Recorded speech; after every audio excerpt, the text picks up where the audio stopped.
Bonsoir tout le monde. Bonsoir mesdames et messieurs.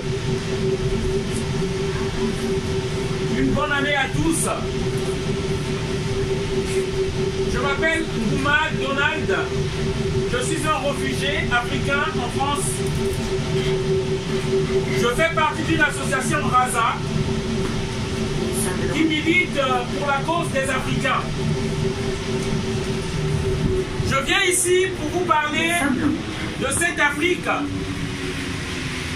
Beaucoup ici voient qu'il y a des immigrés qui viennent ici. Et beaucoup se demandent, mais qu'est-ce qui se passe dans ces pays-là? Pourquoi l'immigration? L'immigration qui est toujours le sujet.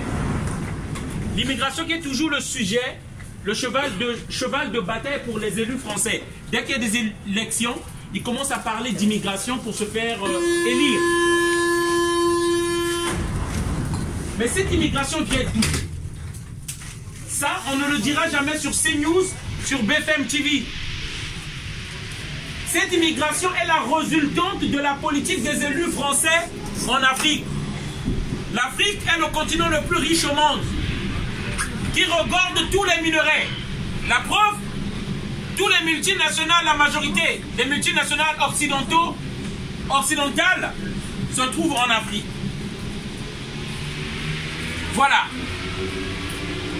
L'Afrique subit une prédation qui ne dit pas son nom depuis longtemps. L'Afrique subit une domination qui ne dit pas son nom, une exploitation des hommes, des minerais, depuis la nuit des temps. Et on ne veut pas reconnaître l'Afrique dans l'histoire, même, comme l'avait dit Nicolas Sarkozy, l'Afrique n'est jamais assez rentrée dans l'histoire. Tout ça pour diminuer l'Afrique. Qu'est-ce que je veux vous dire par là? J'arrive. Savez-vous, connaissez-vous le blanchiment des troupes? Peut-être que vous ne savez pas le blanchiment des troupes. Pendant la Deuxième Guerre mondiale, on parle du grand héros dans ce pays qui est la France, Charles de Gaulle. Mais Charles de Gaulle a déserté l'armée française pour fuir en Angleterre. Je suis juste en train de raconter l'histoire, la réalité. Il a fui l'armée française parce qu'il était sur le régime de Vichy, hein, le maréchal Pétain, pour partir en Angleterre. Et de l'Angleterre, Winston Churchill va lui dire qu'il faut aller prendre des troupes en Afrique. C'est sur une promesse à Félix Éboué, gouverneur de l'Afrique équatoriale française. Charles de Gaulle va dire que si les Africains viennent se battre pour la France, on va leur accorder, ils iront vers l'autonomie, vers l'indépendance. Le premier recrue de Charles de Gaulle, celui qui a accepté d'aider Charles de Gaulle, donc la France, c'est un noir.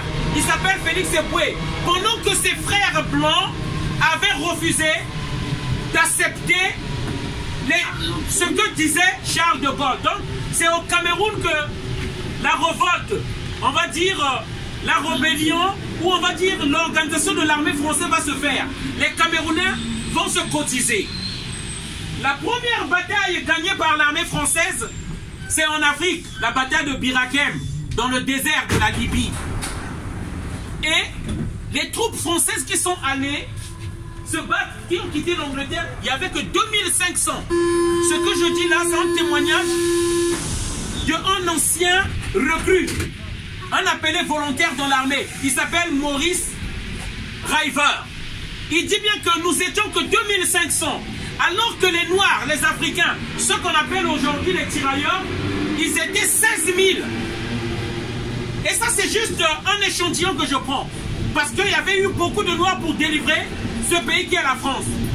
Mais lors de la victoire, il fallait que les troupes défilent sur les Champs-Élysées. Lesquels qu'on a appelé le blanchiment des troupes, ce que je disais tout à l'heure. On a demandé aux Africains qui se sont battus et qui ont gagné la guerre, qui ont libéré la France, d'enlever leurs tenues et de donner les tenues à des jeunes Français qui ne s'étaient jamais battus.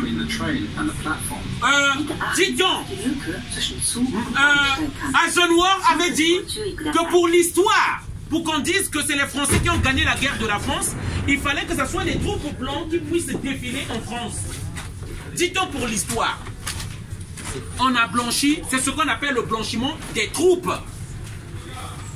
Et depuis la nuit des temps, ce que font les Africains, même les immigrés qui viennent ici, on ne regarde pas le sacrifice de leur père sur cette terre pour que nous ayons le droit d'y vivre sans qu'on nous appelle d'immigrés, sans qu'on appelle ceux qui ont délivré la force de tirailleurs, au lieu de les appeler juste des anciens combattants.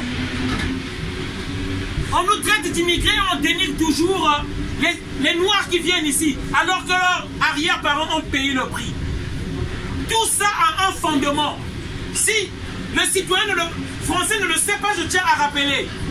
Il y a des Noirs qui se sont battus pour la France, qui sont morts, qui se sont blessés. Lorsqu'ils ont demandé leur solde, on a simplement tué ces Noirs-là. On les appelle les assassinats de Tiaroy au Sénégal.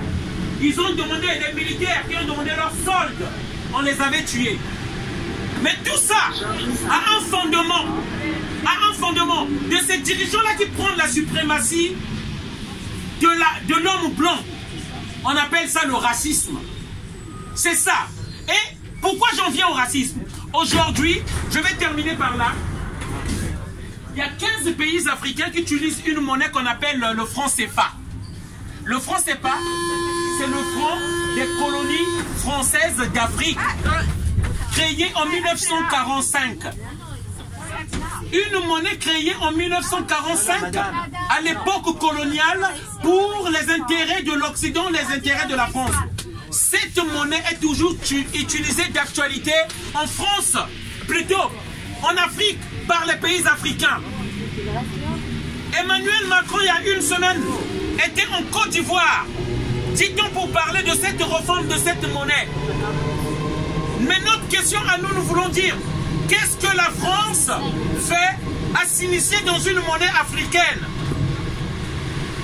Je vous invite à faire des recherches sur cette monnaie qu'on appelle le franc CFA, qui rapporte à la France 440 milliards de dollars chaque année. Et nous nous posons encore des questions sur la pauvreté des pays africains. Voilà le message que je voulais faire passer. Et je vous invite à faire plus de recherches et vous allez comprendre pourquoi l'immigration dans ce pays-là. Pourquoi les Africains fuient leur pays. Pourquoi ils viennent ici. Cherchez sur la France-Afrique sur YouTube. Merci. Bonne soirée à tous. Merci encore.